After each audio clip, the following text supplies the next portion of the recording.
Il 27 novembre 1495 segnò l'inizio di una nuova era nell'arte della guerra.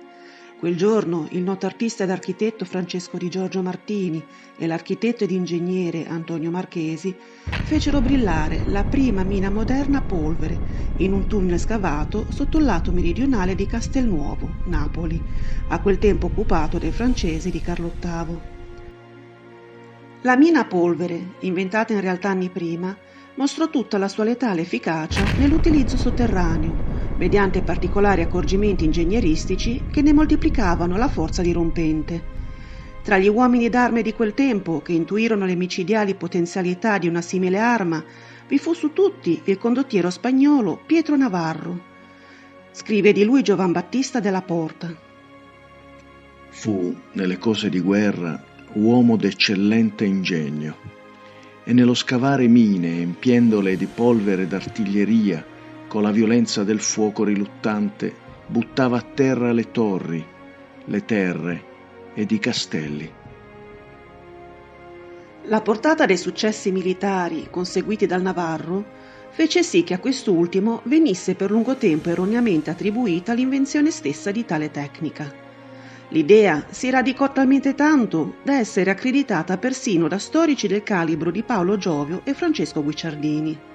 Essa inoltre permase intatta a lungo, al punto che ancora nel XIX secolo Massimo d'Azeglio, nel suo famoso romanzo Ettore Fieramosca o la disfida di Barletta, scriveva: Nella turba che seguiva si notava, dall'aspetto accigliato e robusto, Pedro Navarro, inventore delle mine, usate con tanta fortuna all'espugnazione di Castel dell'Uovo. Per la verità il Navarro, seppur di temperamento audace ed indole coraggiosa, non possedeva né le qualità intellettive né tantomeno le conoscenze tecnico-ingegneristiche per poter ideare una simile pratica. Egli viene infatti descritto come un rozzo condottiero di modesto ingegno, come riporta Francisco de Herrera, testimone oculare dei fatti in qualità di ufficiale spagnolo, il quale aggiunge: Aveva un messer Antonello grande conoscenza in questa arte, da cui Pietro Navarro venne istruito su quella industria. Scopriamo quindi che i successi militari conseguiti dal Navarro, in buona parte grazie a quella tecnica, si devono ad un maestro d'artiglieria pugliese, Antonello di Giovanni da Trani.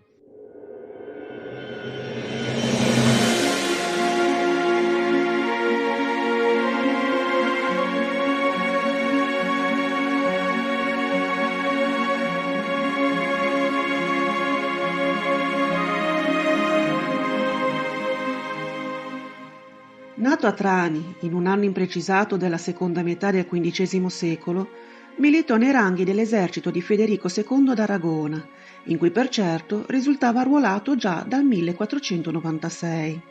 2 anni dopo, nel 1498, viene menzionato nei registri aragonesi con la qualifica di bombardiere, cioè addetto alla fusione e manutenzione dei cannoni, con lo stipendio di 8 ducati al mese. L'anno successivo passerà tra le fila dell'esercito spagnolo e prenderà parte all'assedio di Cefalonia, a fianco a Pietro Navarro.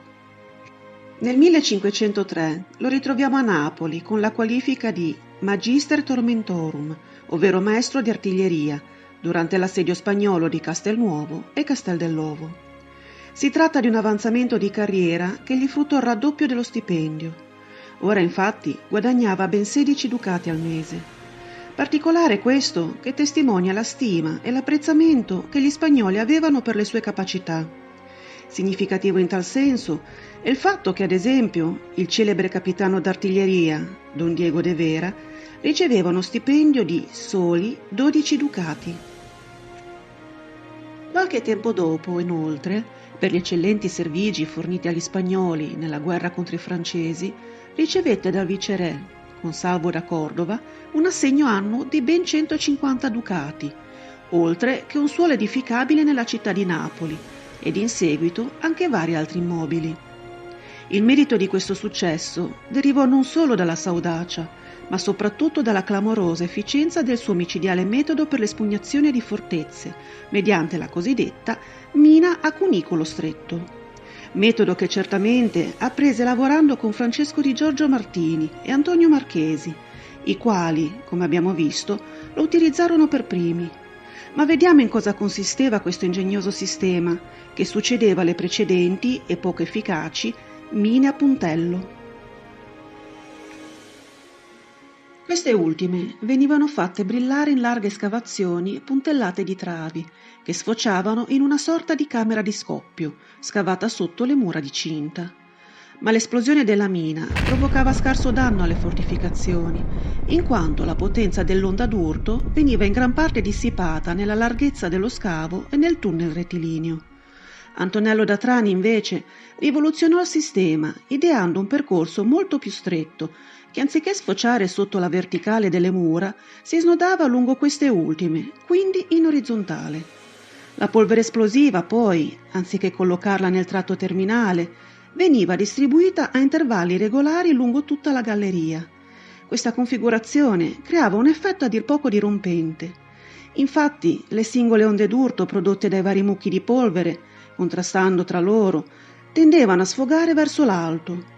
Ciò provocava l'immediato collasso di molti metri di mura e quindi l'apertura di enormi brecce. Dal 1510 Antonello viene menzionato nei registri spagnoli come capitano di artiglieria, grado che conservò durante le successive guerre della Lega Santa e della Lega Imperiale Pontificia. I suoi servigi vennero nuovamente ricompensati con un ulteriore assegno annuo di 50 ducati.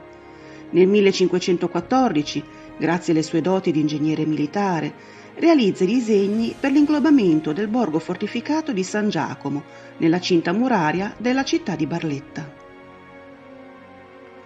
L'anno successivo riceverà ancora una volta un assegno aggiuntivo di altri 50 ducati, quale riconoscimento dei suoi meriti di servizio. Sempre in qualità di ingegnere militare, diresse anche le opere di difesa della città di Capua nel 1516, mentre nel 1517 prenderà parte all'assedio del castello di Sora. Nel 1521 gli venne affidata la progettazione di una fortezza nella città di Molfetta, committente il priore di Barletta dell'ordine gerosolimitano Fabrizio Pignatelli. Infine, nel 1522, ritroviamo la sua ultima menzione. Si trovava con tutta la sua compagnia presso Gaeta, città a cui venne dato ordine di alloggiarlo assieme alle sue truppe. Benché la sua data di morte non sia conosciuta, essa è ragionevolmente collocabile tra il 1526 e il 1527. Fu in quest'ultimo anno, infatti, che suo figlio Gian Girolamo richiese la reversibilità dell'assegno vitalizio paterno concesso dalla corona spagnola. Per quanto attiene alla sua vita privata, sappiamo che aveva sposato una certa Francesca Pirri, che gli diede vari figli, tra cui il citato Gian Girolamo, che seguì le orme paterne, morendo però in giovane età nel 1533. Questo nostro breve tuffo nel passato si conclude qui. Sperando sia stato gradito, vi invitiamo a lasciare un like e, se volete, anche un commento. Naturalmente non dimenticate di iscrivervi al canale, lo aiuterete a crescere. Grazie.